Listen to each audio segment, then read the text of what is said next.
This week, the Supreme Court heard oral arguments in the case of New York State Rifle and Pistol Association v. City of New York. The plaintiffs in this case are challenging New York City's nearly complete ban on the transportation of firearms.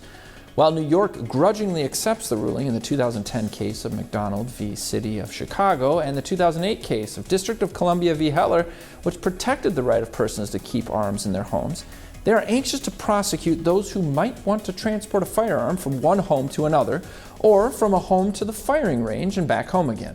Interestingly, when the Supreme Court agreed to take the current case, New York City, fearful of the recent changed composition of the court, quickly figured out that it stands a chance of losing on the merits. The city immediately went on to damage control and altered its regulation to be only slightly less draconian. New York then asked the court to dismiss the case as moot. The court so far has denied the City of New York from weaseling out of the controversy that they initiated. While this may sound somewhat promising, the very existence of such cases and controversies shows just how far the American people have allowed their government to stray from the plain language of the Constitution regarding the ownership and use of firearms.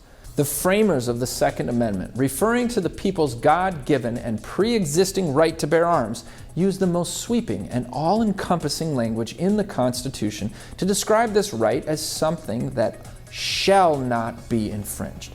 Moreover, they said that a well-regulated, that is to say well-equipped and well-trained militia, was necessary to the security of a free state. Now, please remember that the word militia in the Constitution simply refers to the able-bodied men of the country. So the Second Amendment is designed to make sure that the citizenry is armed. New York City and the others who seek to eliminate private gun ownership through registration, confiscation, and limits on transportation of firearms are promoting an agenda that is anti-American and also immoral inasmuch as it seeks to infringe on the God-given right to self-defense and the defense of innocent others.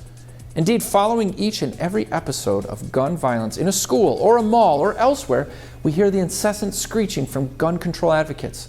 Underneath all the screeching and shouting is the premise that guns are the problem and that it should be even harder for law-abiding people, remember that is the militia, to obtain and to become trained on them. We believe this is a false premise. Let us give you at least one good reason to reject it. Consider the images that we see on television after these shooting events. What do we see at each of these crime scenes without exception? We see scores of police, often in SWAT gear, rushing to the scenes and all around the scene, brandishing what? Brandishing what? Guns, that's what. Now please think about the logical implication of this obvious fact. The fact is that the first responders to these emergency situations, whether they are local police, state police, FBI, or other law enforcement, all show up with guns, lots of guns. Why do they do that? If guns are the problem, then why would you bring guns to a place where there already is a problem? And why doesn't the presence of more guns, many more guns, make the situation worse? The conclusion is inescapable. Clearly, these first responders, these professionals, don't view guns as the problem. To the contrary, they hold the professional opinion that guns are the solution to the problem. The conclusion, again, seems inescapable. Shouldn't we take their professional advice and carry solutions with us everywhere we go?